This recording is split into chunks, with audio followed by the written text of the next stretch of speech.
Hey everybody, that is one big Twinkie. Talking about Ghostbusters, PixelBlips podcast. Since Dave's laughing, I'm gonna tell. I love from like the moment I remember seeing Ghostbusters 2 in the theater. Yeah. And I was very small when that happened. Yeah, I Ghostbusters 2 was the first of the two movies that I saw. Yeah. And that's probably why I like Ghostbusters 2 more. But I don't know. Yeah. I understand. It's clearly the less quality, but it's no Ghostbusters 3. Oh, wait. Yeah. At least it And now we're just exists. going to be sad and depressed. So I remember seeing Ghostbusters 2 in the theater, and that was because my parents knew I loved Ghostbusters. Yes. I had, there's this old picture of me dressed up as Ray Stantz for Halloween, like a total jumpsuit and the proton pack and the goggles, and I was an effing cute kid. And they also, like, I loved the TV show. I had all the toys. I remember watching the cartoon show a lot. Oh, that real Ghostbusters, like Slimer. Oh, I love Slimer. Well, didn't they have like a green-orange High C for a while? Yes, Ecto Cooler. I was addicted to Ecto Cooler. That was the best High C juice box ever. Like when you're 8 or 9 years old and you're going to school and you're drinking orange-flavored green goo, it's awesome. Oh, it was so great. It was so good. I even had Ghostbusters decals on my bike. So I had like a little Ecto one, like light on it, and a little Ecto license plate on the back. It. Yeah. I loved Ghostbusters. I as a kid. still love Ghostbusters. I mean, it is one of those movies. Once I got a Blu-ray player, and I was like, oh man, they've released it on Blu-ray. So I went and looked for it. And I've only got the first Ghostbusters. I don't think they've done the second Ghostbusters on Blu-ray yet. Which sucks. I don't think they're going to. Oh, they should. But I believe they're both on Netflix. Yeah, they were at one point. They were at one point. So, like, this is how much I love Ghostbusters. So when people ask me, like, when was the first time you remember playing video games, I always have two memories. And the only reason that I say my first memory of playing video games is Moon Patrol on the Atari 2600 in my living room is because it's in my living room, and the Atari didn't move into my bedroom until after we got a Nintendo. So my second earliest memory, even before I remember like grasping Nintendo, was when they moved the Atari into the bedroom. My brother had the Nintendo, and I went over and played Ghostbusters on the Atari 2600. Yeah. Which is a version of the Ghostbusters 1 game that you can get on NES that is very, very bad. Yeah, that's the one where you have like the grid and you drive around and like, the lights will flicker on and off, and that's where you need to go. You have to go to the Zool building once all the ghosts have gotten in. You have to run up the stairs by tapping the button. That's how that worked? Yeah. Okay. Angry Video Game Nerd did a wonderful send-up of it. It is not a great game. It's not even a good game. It's not even, no. The PC, I had the PC version of it. Is okay. Which was, all these other things were made off the PC version. So Activision licensed the PC version and then made the Atari 2600 the Master System and the Nintendo game. And so the PC version is actually decent. It's playable. You can understand what's going on. I also had a Ghostbusters 2 PC game, which was awesome sauce. Really? Yeah, you started in debt, because you know Ghostbusters 2 is all about they're in debt. They're trying to make money again, because they've fallen off of popularity. And Yep, so you started in debt, and you had to go to, it was basically like you used a mouse, and it was basically like a light gun game where you had to catch ghosts, but you also, like, if one of your guys got caught, you had to go into break them out of the insane asylum, and if you all got caught, you lost the game. And there's a part where you had to go down in the sewers and scoop up the red slime. The goo, and then go bring it back, and then Vigo eats your face. No. Vigo, oh Vigo. Yeah. That's how much I love Ghostbusters. But it wasn't until, and this is one of the reasons I'm a Sega kid, now that I think about it, it wasn't until the Sega Genesis version of Ghostbusters that there was actually something effing decent a Ghostbusters Yeah, game. the Ghostbusters games were really, really rough until the Sega one came out. Yeah, even Ghostbusters 2 on the Nintendo is bad. The problem with that is Ghostbusters 2 on the Famicom in Japan, which you can get the Game Boy translation of here, is actually very good. And it was done by HAL Laboratory. So the guys that do Kirby and did Smash Brothers. Yeah, the first couple of Smash Brothers. Yeah. So if you get Ghostbusters, if you see Ghostbusters 2 on the Game Boy, it's a good game. You should pick it up. Yes. $10 game? $15 game? Definitely a $10 game. Okay. I know my copy of it I bought recently. I got it for $5, and I considered it a steal. Yep. You kind of control one Ghostbuster as another Ghostbuster follows you with the trap. And you have to the only problem is when you're moving around these little Zelda type levels, the second Ghostbuster with the trap can get kind of stuck. Oh, so he can get separated from you? Yeah, he can get separated from you, so then you can't trap any of the ghosts, and you have to trap X amount of ghosts before time runs out. Oh, okay. But it's really fun, it's really cool, and you should definitely get it. PC it. But it wasn't until like here in the States, it wasn't until Ghostbusters on the Genesis that we were like, this is a game that's worthy of the name. Yay! Because all your little guys, like your little Venkman looked like Bill Murray. Yeah, your little Stans looked like Dan Aykroyd. Yeah. My favorite was always Egon. He's a giant nerd. Yeah, he's a super giant nerd. I remember like we would always have a Halloween party in my family. And I remember like throwing a fit because I didn't want to go because they were gonna have Ghostbusters Halloween special in prime time. Oh, and you wanted to watch and that. I wasn't sure they were gonna have it on the party. Well, of course, my uncle was like, "Yeah, here, watch it on the big screen." And I was like, yeah, I mean, Ghostbusters, it's just as a thing is just one of those things that a lot of people. Awesome sauce. Yeah, and people our age who grew up watching the movie, playing watching the cartoons, playing even the crappy video game. I've always said if I had a white station wagon, like I would literally Ghostbuster that thing out and drive it to work every day. Or just buy it. Well, yeah. I mean, you could do that with a white station wagon, or you could probably find it. Get the hearse. Yeah, or the old ambulance hearse. Yeah, you could do that, and then just have some proton packs on the back. Pull out like that'll be instead of a trunk, you just pull out a rack that has like a spot for actually storing stuff, and then like 2 fake proton packs. Yeah, and it'd be fun. It'd be like the best thing to pull up to a con on it. Yeah, or just at a stoplight. Because here in Kansas City we have a society of DeLorean owners that all deck their DeLoreans out to look like Back to the Future. Seriously, that exists? Yes, and that's a real thing. Occasionally they will park all the way down the plaza, so you can just drive down and see all their different DeLoreans.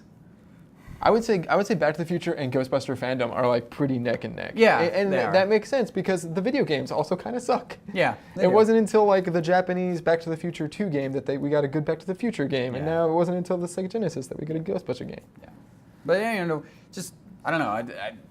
I think the first Ghostbuster game is more tied to the original game or the original movie, and then the second one is obviously tied to the second movie. Yeah, and then the Genesis game isn't really tied to the first movie. Yeah, okay. Like you kind of go to a house, you bust some ghosts. You go to a mansion, hotel, and bust some ghosts and everything. And it's more freeform. Freeform. Like it's its own little story. The Zool building is in it, so I believe eventually you fight Zool and Gozer and hey Ray, if someone asks you if you're a god, you say yes. I mean, like I had a stuffed Stay Puft Marshmallow Man when I was a kid.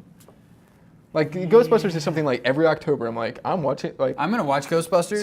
September happens, and then October happens. I'm like, I'm watching Ghostbusters in the next 31 days. At least once, possibly twice. Yeah. And we talked about a couple of weeks ago. Yeah, there's so many good lines out of those movies. But it's like we talked about a couple of weeks ago. It's that October feeling, that fall feeling. That's part of it. Not that's just why playing we're doing scary all these video special games. shows, by the way. Not just playing all the scary games. Yeah. We watch the movies that we love, whether they're funny or scary or just goofy as hell. So now we can like when I say quotable lines, the thing I really liked about we'll jump forward to the PlayStation, the HD Ghostbusters game that came out a couple of years ago. A couple of years ago. That's very, very good, and you should definitely get. Supposedly, that's also the script. Like they modified the script. They modified the script for Ghostbusters 3 to turn it into this. So. Yeah, because they had when they originally were going to make Ghostbusters 3 after Ghostbusters 2, they had a script in mind and everything. Yeah. And then that fell apart. So then they had another script in the early 90s, which is what this Ghostbusters video game is. Yeah. And now they're having a new script for Ghostbusters 3. Which hopefully will get made, but I don't know. Bill Murray definitely has wanted to do it. Yeah, like all those guys are getting so they had an idea Bill Murray had an idea to do it where he was a ghost, and then that was in one script, and then they cut it out of another script because they're like, no, we want Bill Murray to actually be in it, and Bill Murray was like, no, I want to be a ghost. If I'm going to be in it, I'm going to be a ghost. Yeah. Yeah.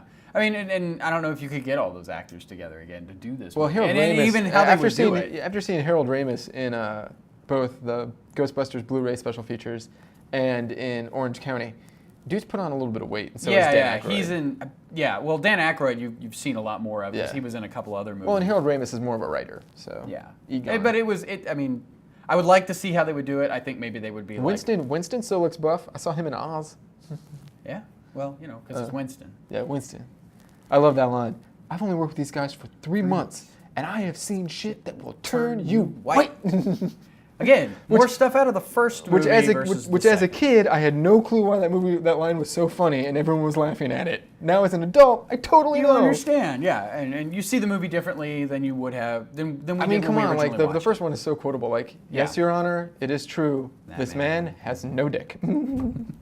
Those are all in the same scene. Well, but it's true. But that was the thing I liked about the Ghostbusters video game is it harkened back to both the second movie, but a lot of the quotable stuff, they brought back a lot of the characters from the first movie. Yeah. Like Pencil Neck is in the game as your your government liaison. Yeah. Because in the game, New York actually hires the Ghostbusters and says, we have a ghost problem, so we're going to hire you, and we're going to have insurance for you so that you take care of it. We're going to treat you. Well, the original idea for Ghostbusters was these guys weren't scientists. They were going to end up just being like street cleaners, but it's ghosts. So in Ghostbusters, the video game, that's exactly what they are. And it's so funny. You should definitely pick it up. I love it. And the quotable lines in it are even there too, like, Ray, did you get possessed again? Yes. Yeah. It's like a puppy. Every day's a new day. I mean, there's just so much stuff. And you fight Stay Puft and, oof. Yeah, I mean, those games are... The first couple of games are kind of rocky. Yeah, find it, grab it. And you know, the movies in general. I don't know why I like Ghostbusters 2 more than I like Ghostbusters 1. It's just the first one you saw. And there's things in Ghostbusters 2 that I love, like, you know, the fact that they used the Statue of Liberty. A NES Pro controller or whatever that was, Advantage. the joystick. Yeah, the NES Advantage to control the Statue of Liberty while they're blasting happy music out of it. And and the dancing toaster, come on. Yes. Oh, who's Daddy's little money maker? You are. Tink, tink, tink, tink.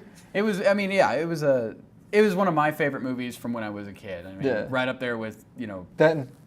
I love you, man. I mean, I love you. Can you not do that naked? Can you not do that in your underwear or something? Yeah. I mean, it's right up there with stuff like, and I'm almost afraid to say this. I love The Princess Bride. It's like that. Oh yeah, it's that level of Back to the Future, Princess Bride, Ghostbusters, freaking the original Star Wars trilogy, Indiana Jones, Spaceballs. Oh my God, they're going to plaid. Yeah, it's right up there with those movies from like Mel Brooks movies in general. Well, yeah, but they're Mel Brooks movies. But that's not what we're talking about. It's good to be king. It is. And also we're also going to talk about another set of movies that we will talk about in the next show coming up. Yes. Wrapping up, Ghostbusters is just one of those series that if you've seen it, you know it. And it's enduring. Like, I feel like my kid, I'm holding on to my Ghostbusters stuff that I have now because I feel like when you have my kids, you're gonna like it. Will like the same reason I feel like my kids will like Lord of the Rings stuff. Yeah. Because you impart some of that to your children. Well, yeah, and it's just, it's kind of why my brother loves G.I. Joe. Yeah, and I like computery stuff. It's not just with TV shows and stuff. Music, that kind of stuff. Like even though it's like $100, I've really since it came out, that big DVD box set that looks like the Firehouse that has all of the Ghostbusters animated series. The movies and the series. I was like, I want that. Same thing like the Teenage Mutant Turtles. Yeah. They have their little DVD set that looks like the Turtle Van. I'm like, I want that. Lid, just grab their DVDs out. Instant fun. Yeah. And I watched a couple of years ago, I actually rented through Netflix and watched a bunch of those old episodes from the Ghostbusters. And they're written by J. Michael Straczynski, who I love from, wrote Spider-Man for a long time, wrote Thor comics. And they really hold up. Like, do not think for a second that is something that you were looking through nostalgia glasses at. These things hold up and are still funny. I mean, that's why the Ghostbusters movies are so good, is because they're still funny. Yes. They're not entirely relevant, but because there's when she's doing the aerobic yoga workout. That's so funny. Yeah, it's funny. And it's a silly movie series that I wish we would get more of, but I see why we can't have more. Yeah, because if you get too much, then it's not as good. Who's the guy that plays the accountant? What's his name? Moranis? Rick Moranis. A lot of stuff with him. Every time he pops up, I laugh because it's really dated jokes. Oh yeah. I just turned my TV up really loud, so they thought it was me and it was a thing, and it's okay. Bye. Oh, I locked myself out again. Were you the keymaster? No. I'm into a girl. She likes weird things in bed 4 feet above the bed. But yes. So to me, Ghostbusters epitomizes the one thing that we have really come into here in the last decade, and that thing is dorky as cool. Yeah. Yeah, Like- being nerdy and weird Yeah. is kind of a cool thing. Like when you think of like the 1950s, you think of James Dean is cool, and then the 1960s you had the hippies. In the 80s, it was all that Miami Vice stuff. But like Ghostbusters was I think the breaking down point of like we can be really hip and cool and funny and super nerdy at the same Yes. time. So to me, that Ghostbusters epitomizes that idea, Yeah, which it here does. in the 2000s and now into the 2010s shows no sign of stopping with. Superheroes are cool, and Yeah. nerds are cool, and iPads, and Yeah, it you does. know. And where the hell was this 10 years ago or 15 years ago when we were still in school? I know. It's like it didn't start until a few years ago. Yeah, and now it's it like really. a thing. I think it really kicked up. I always like to say that I owe a deep amount of gratitude and respect to Orlando Bloom and Tobey Maguire for making skinny nerdy guys cool. Yeah. But so Ghostbusters, however, I would say I owe an even bigger amount of my coolness to Bill Murray and to Dan Aykroyd and Rick Moranis and Because they kind of Harold Ramis. they kicked it off and it was like the thing, but it never really took off until 20 it was years later. very nerdy and underground, and now everyone's like, oh, you get people that all love Ghostbusters. Yes, I love Ghostbusters. It's So- one of my favorite movies. Yes. So you know what? Bustin' makes us feel good. We'll see you in a few days. Yep.